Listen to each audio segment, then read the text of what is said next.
사무엘하 17장 15절부터 23절 말씀 마음을 집중하시고 함께 읽어보십니다.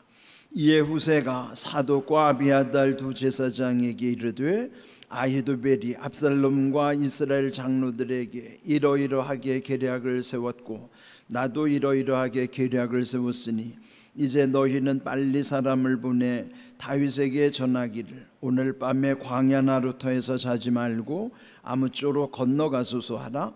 혹시 왕과 그를 따르는 모든 백성이 몰사할까 하노라 하니라. 그때 요나단과 아히마아스가 사람이 볼까 두려워하여 감히 성에 들어가지 못하고 에느루겔가에 머물고 어떤 요종은 그들에게 나와서 말하고 그들은 가서 다윗 왕에게 알리더니 한 청년이 그들을 보고 압살롬에게 알린지라. 그 두 사람이 빨리 달려서 바울임 어떤 사람의 집으로 들어가서 그의 뜰에 있는 우물 속으로 내려가니 그 집 여인이 덮을 것을 가져다가 우물 아귀를 덮고 찌은 곡식을 그 위에 널매 전혀 알지 못하더라. 압살롬의 종들이 그 집에 와서 여인에게 묻되 아히마아스와 요나단이 어디 있느냐 하니 여인이 그들에게 이르되 그들이 시내를 건너가더라 하니 그들이 찾아도 만나지 못하고 예루살렘으로 돌아가니라. 그들이 간 후에 두 사람이 우물에서 올라와서 다윗 왕에게 가서 다윗 왕에게 말하여 이르되 당신들은 일어나 빨리 물을 건너가소서. 아히도벨이 당신들을 해하려고 이러이러하게 계략을 세웠나이다. 다윗이 일어나 그 모든 백성과 함께 요단을 건널세 새벽까지 한 사람도 요단을 건너지 못한 자가 없었더라.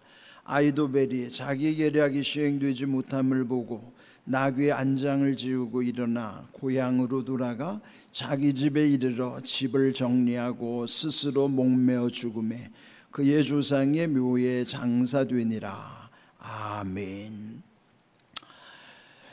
이런 말이 있죠. 사람이 사람을 만나면 역사가 일어나고 사람이 하나님을 만나면 기적이 일어난다.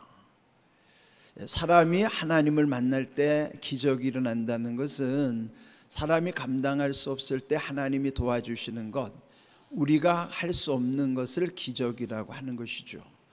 이 성경을 읽다 보면은 그 말처럼 사람과 사람들이 만남 가운데서 어떤 역사들이 이루어지고 있고, 그러나 그 가운데서 사람이 감당할 수 없는 상황 속에서 하나님이 기적을 일으키시는 사건, 또 기적도 하나의 또 역사죠.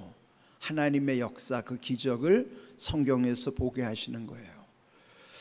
오늘 읽은 이 말씀도 보면은 지금 다윗은 그 아들 압살롬, 그 압살롬의 반역으로 인하여 황급히 피난을 가는 위급한 상황 속에서 또 그의 목숨이 어떻게 될지, 지금 이 불안한 상황, 두려운 현실 속에서 이 아주 급박하게 돌아가는 상황이 17장이에요.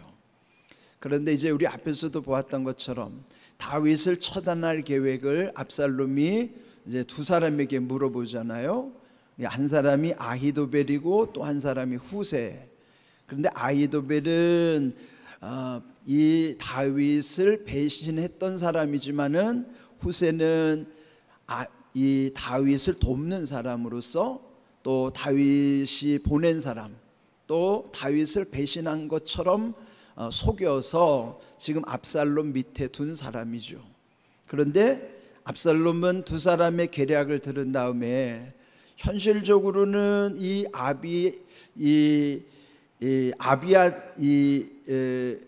지금 이 후세의 계획보다도 오늘 여기 아히도벨의 전략이 더 탁월하다는 것, 그는 객관적인 사실이에요. 그렇지만은 압살롬은 결국 후세의 계략을 선택함으로 말미암아 다윗에게는 시간을 벌게 하고, 또 그 시간이 지체되는 상황 속에서 후세는 이제 오늘 본문에 보면은 그 가운데에서 다윗에게 이 위중한 사실을 전해주는 연락 체계가 어떻게 이루어지고 있는가. 자, 오늘 읽은 말씀 먼저 15절을 보면요, 이에 후세가 사독과 아비아달 두 제사장에게 이르되 아히도벨이 압살롬과 이스라엘 장로들에게 이러이러하게 계략을 세웠고 나도 이러이러하게 계략을 세웠으니, 지금 앞에서 일어난 일들을 정리하는 거예요. 아히도벨의 세운 계략과 후세 자신이 세운 계략이 이렇게 됐다. 그러니 지금 그 제사장 두 사람이 있었죠. 이들도 다윗을 돕는 사람이에요. 그 사독과 아비아달 이 제사장에게 급하게 지금 전해주는 거예요. 이 위중한 상황이니까 16절 너희는 빨리 사람을 보내서 다윗에게 전하라. 그 전해야 되는 내용이 오늘 밤에 광야 나루터에서 자지 말고 아무쪼록 그 요단을 건너야 된다는 거예요. 요단강을 건너가야 된다. 이 광야 나루터에서 오늘 머무르게 되면은 혹시라도 이 압살롬이 또 사람을 보낼지 모르니 급히 건너가도록 이제 이런 모든 연락 체계를 세우는 것입니다.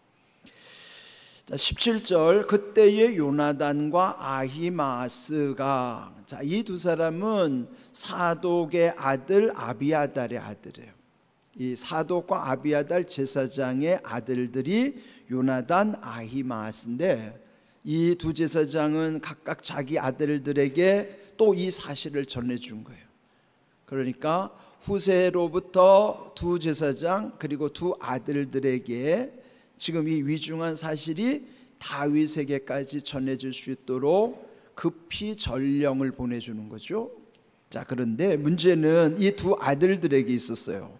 17절 이 요나단, 아히마스 이 두 아들들이 사람이 볼까 두려워하여 감히 성에 들어가지 못하고 에느로겔 가에 머물고 어떤 요종은 그들에게 나와서 말하고 그들은 가서 다윗 왕에게 알리더니 한 청년이 그들을 보고 압살롬에게 알린지라. 자, 여기 이 요나단, 아히마스는 아직 젊은이들이죠. 사독과 아비아달 제사장은 어느 정도 이제 인생을 살았기 때문에 경험도 있고 관록이 있으니까 뭐 이런 것을 수행하는데 그렇게 크게 힘들지 않았을 수도 있어요. 그런데 그 아들들은 아직 젊고 어리기 때문에 이 지금 위중한 일을 전하는 일이 두려울 수밖에 없죠.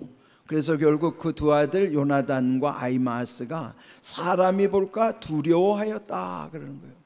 그래서 그 성에 감히 들어가지도 못하는 상황 속에 있는데 그렇게 쭈뼛쭈뼛하는 수상한 모습이 한 청년에게 포착된 거예요. 자, 이게 우리가 두려워하면 나타나는 현상들이에요. 사람이 깜짝같이 거짓말하는 사람들은요 얼굴에 표시도 안 나요. 우리 지난번에 말씀드린 대로 양심에 화인 맞은 자들은요 거짓말을 얼마나 진짜같이 하는지 전혀 표시도 안 납니다. 그런데 어설프게 거짓말하는 사람들은 아직 양심의 기능이 살아있어가지고 그게 얼굴에 다 쓰여 있다고요. 두려워하는 모습, 불안한 모습이라든지 또 이게 뭐 말하는 게 앞뒤가 안 맞기도 하고, 그게 어떻게 보면은 그건 그나마 즉 양심의 기능이 아직 살아있기 때문인 거예요.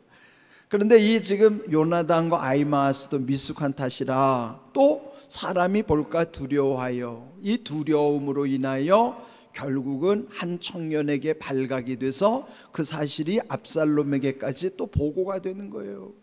예? 이런 미숙한 현상들이 있죠. 그러나 누구든지 우리도 마찬가지죠. 우리도요 뭔가 두려움이 있고 또 불안함이 있어요. 여러분, 불안과 두려움은 좀 구분되는 거예요. 두려움이라는 것은 대상이 있을 때 두려운 것이고, 대상이 없는데도 내 마음속에서 막연하게 나타나는 것은 그게 불안함이에요. 내 안에 있는 것은 이게 불안한 마음이고, 그것이 어떤 외부에 나를 두렵게 하는 대상들이 있을 때 그게 공포현상, 두려움이란 말이죠. 그런데 그 두려움, 공포는 일시적일 수 있어요. 그 두려움의 대상만 사라지면 두려움도 없어져요. 그런데 이 불안은요, 막연한 거기 때문에 늘 따라다닌다고요. 그래서 어찌 보면 불안함이 더 큰 거예요. 불안함이 더 힘든 거예요. 대상이 없어도 나는 두려워할 수 있지만은, 마음이 불안할 수 있지만은, 그런데 두려움이라는 것은 두려움에 대한 대상이 존재하기 때문에 어떤 일이든지 어떤 사람이든지 그 대상이 존재할 때 그게 두려움, 공포라고 하는 현상이란 말이에요. 그러니까 지금 이 사람들도 두려워하였다는 것은 그 두려움의 대상이 있는 거예요. 지금 그게 누구예요? 사람이 볼까? 그게 뭐예요? 두려움, 공포의 대상이 사람인 거예요. 우리도 사람이 두려울 때 있잖아요. 나보다 좀 세 보이는 사람은 그 사람 내게 좀 두려움의 대상이라고요. 다 사람마다 다르지만은 그 공포의 대상이 우리 앞에 다 놓여 있어요. 그건 누구든지 다 이것에서부터 자유로울 사람이 없죠. 불안도 마찬가지고 두려움도 마찬가지고 그것이 없는 사람은 없어요. 다 있다고요. 다만은 그것이 어떻게 드러나느냐의 문제일 뿐이죠. 양심이 무뎌가지고 아주 뻔뻔스럽게 거짓말하는 경우는 드러나지 않지만 어설플 때는 이렇게 드러날 수밖에 없는 것입니다. 그래서 오늘 제목이 사람이 볼까 두려워하여 그랬습니다. 이 사람에 대한 두려움이 우리 인생의 항상 이 장애 요인이란 말이에요. 이런 걸 어떻게 극복해야 되는가? 그런 현상은 없앨 수가 없지만은 그런 현상이 있을 때 그걸 어떻게 이기느냐는 것은 자기의 몫이란 말이에요. 이 문제 해결이 필요하죠. 우리는 성경 속에서 우리 모두가 똑같이 당할 수밖에 없는 문제가 있어요. 그렇지만은 그 문제에 다 당하느냐? 그거 아니거든요. 거기에 답이 있어요. 성경도 거기에 답을 주시는 거예요. 그 답이 우리에겐 중요한 거예요. 자, 그런데 지금 이 흐름을 쭉 보면서 답을 찾아가자고요. 결국은 발각되면서 또 그들을 잡으러 온 사람들이 있었습니다. 결국 이들이 잡으러 오기 전에 그 두 사람을 여기 보면요, 어떤 사람의 집으로 들어가서, 여기 17절 셋째 줄에 보면 어떤 여종이 등장하고 또 18절 셋째 줄에는 어떤 사람의 집이 등장, 어떤 여인, 어떤 사람, 이름 없지만은 익명, 무명의 사람들이 돕고 있는 거예요. 그들이 누군지는 중요하지 않지만은 이들을 돕고 있다는 게 중요해요. 이렇게 우리가 살아가는 현실 속에는요, 그 상황 속에서 하나님의 도우심이 절실할 때가 있는 것이죠. 여기에 이 여인들이 도왔고 또 어떤 사람의 집으로 들어갔는데 그의 뜰에 있는 우물 속으로 내려가니 그 집 여인이 덮을 것을 가져다가 우물 아귀를 덮고 찌은 곡식을 그 위에 널매 전혀 알지 못하더라. 이 두 사람을 지금 급히 숨겨준 거예요. 지금 이 압살롬에게 보고됐으니 압살롬이 보낸 사람들이 이들을 지금 찾고 있는 것이죠. 그런데 그 지역에 있는 사람들이 이 요나단과 아히마아스를 우물 속에, 이게 우물이 우리 같은 우물이 아니라 그 근동의 우물은요, 이렇게 보면은 건기 우기에 물이 받아놨다가 그 건기는 이 마른 우물 같은 것이기 때문에 또 이렇게 우물을 우리처럼 이렇게 높이 돼 있는 게 아니라 야트막하기 때문에 여기서처럼 사람을 숨겨놓고 그 다음에 찌은 곡식을 그 위에다가 이렇게 널어 놓으면은 그게 우물이 있는 곳인지 없는 곳인지도 겉으로 보면 모르는 거예요. 지역 사람들, 그 동네 사람들만 알지 외부에서 온 사람들은 전혀 알 수가 없어요. 그러니까 아주 완벽하게 위장을 해놓고 그들을 숨겨놓은 것이죠. 그리고 20절 마침내 압살롬이 보낸 종들이 그 집에 와서 여인에게 묻기를 아히마아스와 요나단이 어디 있느냐? 그 찾는 거예요. 여인이 그들에게 이르되 그들이 시내, 이 요단강 시냇가를 건넜다. 그러므로 그들이 찾아도 만나지 못하고 예루살렘으로 돌아가니라 그랬어요. 이 여인들은 거짓말을 했지만 이럴 때 거짓말은 좋은 거짓말이에요. 이게 사람을 살리는 거짓말이잖아요. 이게 무엇보다 중요한 거는 상황이 중요한 거예요. 의도가 중요한 거라고. 예? 그래서 지금 이런 상황 속에서 결국은 이들이 살아난 거예요. 그리고 21절, 그들이 떠난 후에 두 사람이 우물에서 올라와서 다윗 왕에게 가서 다윗 왕에게 말하여 이르되 당신들은 일어나 빨리 물을 건너가소서. 아히도벨이 당신들을 해하려고 이러이러하게 계략을 세웠나이다. 그동안에 있었던 일을 다 다윗에게 설명을 해준 거예요. 그래서 결국 다윗 일행들이 요단강을 다 건너게 됐어요. 23절, 다윗이 일어나 모든 백성과 함께 요단을 건널새 새벽까지 한 사람도 요단을 건너지 못한 자가 없더라. 자, 그 결과 어떻게 됐을까요? 23절, 그 처음에 계략을 세웠던 아히도벨이 자기 계략이 시행되지 못함을 보고 나귀의 안장을 지우고 일어나 고향으로 돌아가 자기 집에 이르러 집을 정리하고 스스로 목매어 죽음에 그의 조상의 묘에 장사되니라. 이 악한 계략을 냈던 아히도벨은 결국 자기 전략이 채택되지 않은 것에 대한 그게 자존심이 상했는지는 몰라도요, 여기에 그가 자살을 했죠. 스스로 목매어 죽었다고 그랬는데 자기의 목숨을 걸 만큼 중요한 계략이었죠. 근데 그게 채택 안 됐으니 결국 자기도 죽을 수밖에 없는 현실이었죠. 그런데 이것도 결국은 인과응보예요. 이것도 하나님의 원리 중에 하나가 인과응보의 법칙이잖아요. 근데 결국 그도 이렇게 비참한 죽음으로 끝나고 마는 것이죠. 그런데 이제 오늘 주제가 중요한 거예요. 사람이 볼까 두려워하여. 우리 교회 이 앞에 적어놓은 잠언 29장 25절 말씀하시죠. 사람을 두려워하면 올무에 걸리게 되거니와 여호와를 의지하는 자는 안전하리라. 그렇습니다. 사람을 두려워하면 이렇게 올무에 걸리는 현상이 나타납니다. 그런데 그 어떻게 이기는가?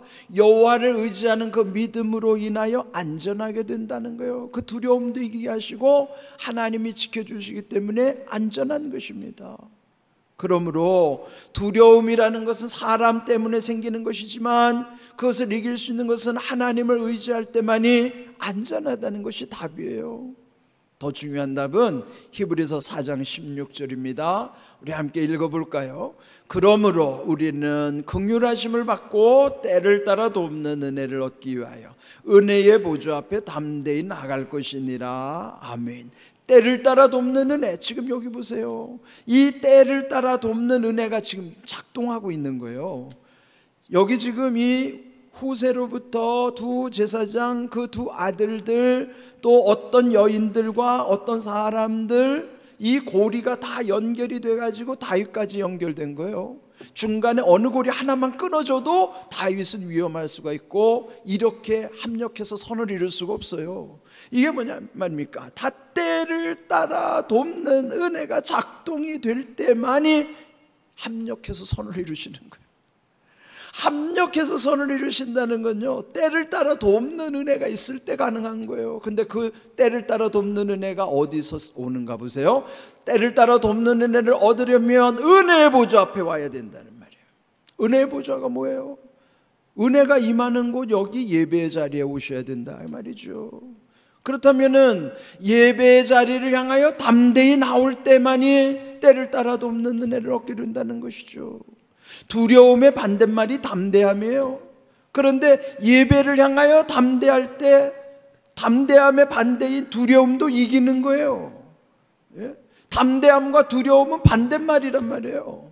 그런데 담대함은 어디로부터는가? 예배의 자리를 향하여 담대한 믿음이 있을 때만이 때를 따라 돕는 은혜 가운데 모든 두려움도 이기게 하신다 하는 것이죠. 이게 답이에요. 잠언 29장 25절과 히브리서 4장 16절의 말씀처럼 이렇게 때를 따라 돕는 은혜를 통하여 합력해서 선을 이루게 하시려면은 그러려면 우리는 늘 은혜의 보좌를 사모해야 되고요, 은혜의 보좌 앞에 나올 때는 담대해야 돼요. 담대하라는 게 뭐예요? 주저하지 말고 비교하지 말고. 왜요? 교회 나오는 거 쉬운 일 아니에요. 얼마나 주저하는 일이 많은데요, 비교해야 될 일이 많은데요, 이것도 해야 될 거고 저것도 해야 될 거고 또 저기도 가야 될 거고 저 사람도 만나야 될 거. 그게 뭐예요? 다 예배의 자리를 방해하는 요인들이에요. 그런데 그런 거가 타협하지 아니하고 나올 수 있는 게 담대함이란 말이에요. 주저하지 않고 비교하지 아니하고 그런 모든 주변 상황들보다도 모든 것을 다 물리치고 제일 우선순위로 삼을 수 있는 은혜의 보좌의 믿음, 그것이 담대함이에요. 여러분, 예배 자리에 나오는 게 쉬운 거 아닙니다. 모든 유혹을 다 물리쳐야만 여기 나올 수 있는 거예요. 그런 것이 우리를 헷갈리게 만든다고요. 찾아가야 될 사람 많고 해야 될 일 많고 즐겨야 할 거 많고 놀러 다녀야 할 거 많고. 여러분, 사람들이 말이죠, 자기 할 건 다 하면서도 무슨 교회 나오는 거는 이유가 많아요. 그런 거를 이겨낼 수 있는 게 담대함입니다. 그런 귀한 은혜 가운데 때를 따라 돕는 은혜가 임한다는 사실을 기억하시고, 우리가 사람 때문에 두려워하는 현상을 어떻게 극복할 것인가, 오늘 귀한 말씀 속에서 답을 얻으시고 그 말씀 붙잡고 살아갈 수 있기를 주님의 이름으로 축복합니다. 아멘.